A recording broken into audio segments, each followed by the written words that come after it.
வணக்கம் அண்ணா, எப்படி இருக்கிறீங்க? வணக்கம், நல்லா இருக்கிறோம். நீங்கள் எப்படி இருக்கிறீங்க? நான் நலமா இருக்கிறேன்.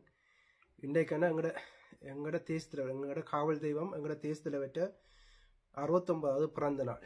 நீங்கள் தேசத்திலோடைய பயணிச்சவர். சின்ன வயதிலேயே நீங்கள் இயக்கத்தில் இணைஞ்சு தேசத்திலே கல்வி இயக்கப்பட்டு தேசத்திலோடைய வளர்ந்து பாதுகாப்புக்கு நின்று தேசத்தால் சிறப்பு தளபதியை பல இடங்களுக்கு அனுப்பப்பட்ட ஒரு போராளி தான் நீங்கள்.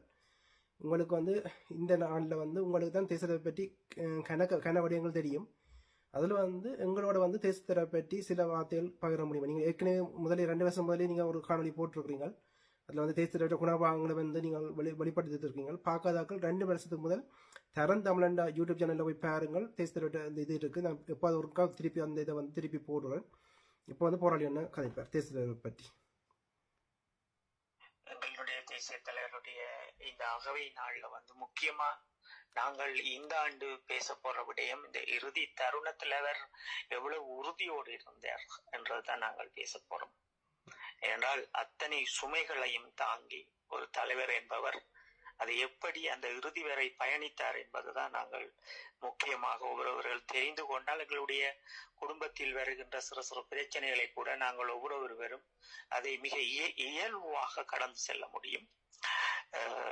ஒரு ஒரு முற்றுப்புள்ளியை வையுங்கள். அந்த முற்றுப்புள்ளியிலிருந்து பல பாகங்களிலும் பெரும் தாக்குதலை எதிர்கொண்ட எங்களுடைய விடுதலை புலிகள், அதற்கு முகம் கொடுத்த எங்களுடைய தேசிய தலைவர் வாய் திறந்து எந்த ஒரு அரசாங்கத்திற்றை அல்லது எந்த ஒரு மனிதர்களிடமும் தேசிய தலைவர் கையேந்தினவர் கிடையாது.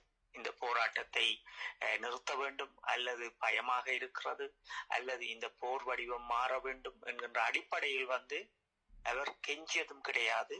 அவருடைய அந்த ஒரு பாதையை விட்டு நகர்ந்ததும் கிடையாது. இதற்குள் அரசியல் துறையினுடைய செயற்பாடுகள் அது எங்களுடைய மக்களுக்காக இருந்தது. நான் குறிப்பிடுகின்ற விடயம் அவருடைய மன உறுதியை. இப்ப நாங்கள் ஒரு பிரச்சனை வருகின்ற போது அதை பலரிடம் பல கோணங்களில் நாங்கள் உதவியை பெற விரும்புவோம். சில பிரச்சனைகளை அப்படி தீர்த்து கொள்ள விரும்புவோம். ஆனால் தேசிய தலைவர் அவர்கள் எப்போதும் தன்னுடைய முடிவோடு நின்றவர். தான் எடுக்கின்ற அந்த முயற்சியோடு அந்த இலக்கை அடைய வேண்டும் என்று ஒரு ஊந்துகோலாக ஊந்து வருபவர்.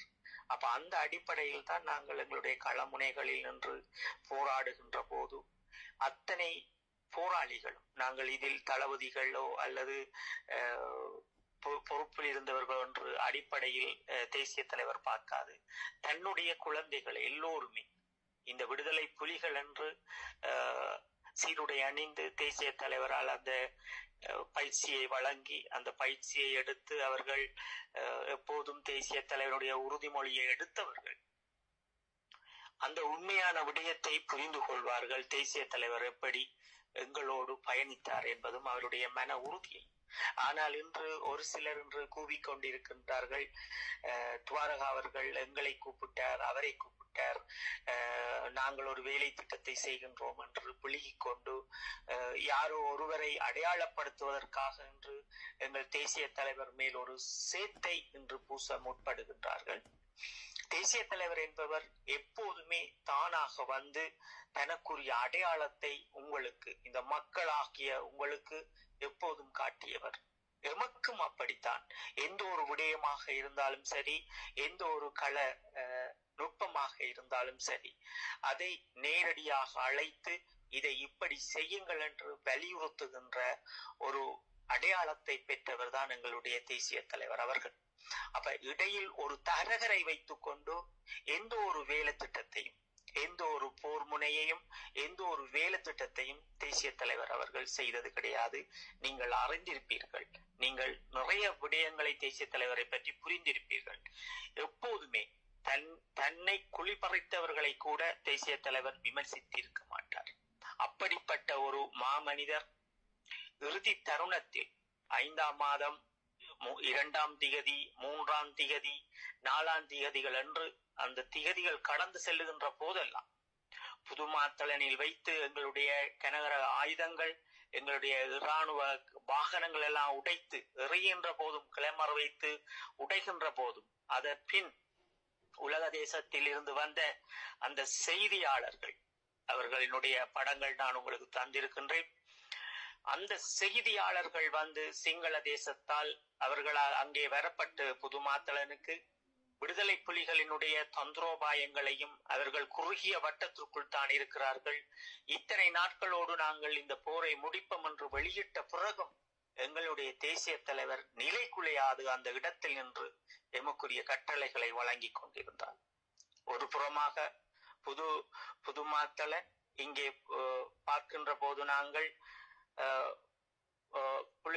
பொக்கனை என்கின்ற இடங்களில் எல்லாம் எங்களுடைய போராளிகள் போராடுகின்ற போதும் அவர்களை எவ்வளவுக்கு அந்த நேரங்களில் 4 மாத காலப்பகுதி நான் குறிப்பிடுகின்றது புதுமாத்தளன் பொக்கனை என்பதெல்லாம் 20ஆம் தேதியிலிருந்து அந்த 4ஆம் மாதம் வரைக்கும் 2009 வரைக்கும் நடந்த போர்க்களங்கள் எங்கள் போராளிகளுக்கு அவரிட்ட கட்டளைகளும் அந்த நுட்பங்களின் அடிப்படையில் அவர் ஒரு சிறந்த மனிதராகவே அந்த களமுனையோடு நின்றார். ஆனால் இன்று தேசிய தலைவர் அவர்கள் எம்மை விட்டு இந்த இறுதி தருணத்தில் எம்மை விட்டு தன்னுடைய புதல்விக்கு ஒரு முதலிடத்தை கொடுத்து தப்பி வந்ததாக என்று எல்லோரும் அவரை புகழ்பவர்களும் ஏளனம் செய்வருமாக இருவிடயங்களால் எங்கள் தேசிய தலைவரை ஒரு கேள்விக்குறிக்காக்கி வைத்திருக்கின்றார்கள். இதற்கு முக்கியமான காரணம் இந்த இந்தியாவோ என்பதுதான் எல்லோரும் அறிந்தது. இந்த 28ஆம் தேதி 25ஆம் தேதி இந்த 4ஆம் மாதம் எங்களுடைய இடங்களை நாங்கள் புதுமாத்தளையும் விட்டு இன்னும் சுருங்குகின்ற போது, மிக ஒரு சொற்ப இடத்துக்குள் நாங்கள் தள்ளப்படுகின்ற போது எங்களினுடைய தேசிய தலைவர் தன்னோடு குடும்பத்தோடு தான் அந்த மண்ணில் அந்த இடத்தில் நின்றிருந்தார். கிட்டத்தட்ட எதிரியானவன் 6 முனைகளில் அவனுடைய நகர்வை நடத்தியிருந்தான். 6 படையணி ஊடாக மிக நந்திக்கடல் அந்த ஓரங்களாக மேற்புறமாக மேல் கடல் பரப்பு முல்லைத்தீவு ஊடாக பல டாங்கிகளை கொண்டு வந்து இறக்கி 4ஆம் தேதி 5ஆம் தேதி வரை அவர்கள் அந்த இடத்தை சுற்றி வளைத்தார்கள். அந்த சுற்றி வளைப்பு என்பது எங்களுடைய வரலாற்றில் இராணுவ ரீதியாக நாங்கள் எடுத்த முடிவை அந்த நகர்வு எங்களை தடுத்திருந்தது அந்த நிமிடம். அப்ப மேபி எங்களினுடைய அணிகள் முடிந்தவரை எல்லோரும் இருந்த ஆயுதங்களோடு போராடினார்கள், வெளியில் வந்தார்கள். அங்கே எங்களுடைய தளபதிகள் போராளிகள் நிறைய பேர் இலங்கை இராணுவம் செய்த மிக பெரும் கொடூரமான செயல் கிபிர்களால் கொண்டு வந்து மழையாக கொட்டி சென்றார்கள். பல்குழலால் வைத்து அந்த இடத்தை நாசம் செய்தார்கள். ஆட்டரிகளாக அடித்து அஞ்சிஞ்சுகளால் அடித்து அந்த இடத்தை தரைமட்டமாக்கினார்கள். அப்போதுதான் எங்களுடைய ஒரு சில முக்கிய தளபதிகள் தங்களுடைய இன்னுயிரை அந்த மண்ணோடு விதைத்தார்கள். இப்படிப்பட்ட ஒரு தேசிய தலைவர் இனத்திற்காக பிறந்து அந்த பிறந்ததிலிருந்து ஒரு வயது வருகின்ற போது இறுதி வரை இந்த மண்ணும் மக்களுக்குமாக தன் உயிரையும் தன்னுடைய குடும்பத்தையும் தந்த அந்த மாபெரும் மனிதரை, அந்த ஒரு தெய்வத்தை இன்று அவரின் குடும்பத்தையும் வைத்து அரசியல் செய்ய முயற்சிப்பவர்கள் அல்லது தங்களுடைய சுயநல வாழ்வுக்காக இதை முன்னின்று செய்பவர்கள் எங்களுடைய அன்னையினுடைய தியாகத்தை புரிந்து கொள்ள வேண்டும். எங்களினுடைய இலட்சியம் என்பது, தமிழர்களினுடைய இலட்சியம் என்பது இந்த தமிழீழ குறிக்கோளை எத்தனை ஆண்டுகள் கடந்தாலும் ஒவ்வொரு தமிழனும் அதை எப்போதும் தன் இதயத்தோடு தான் சுமந்து நிற்பான். ஏனென்றால் ஏதேனும் ஒரு வகையில் ஒவ்வொரு குடும்பத்திலும் ஒவ்வொரு போராளிகளும் விதைந்திருக்கின்றார்கள். அதே போல் விழிப்புண் அடைந்து இன்று இயலாமல் தங்கள் வாழ்க்கையை கொண்டு திரிகின்ற போராளிகளும் இருக்கின்றார்கள்.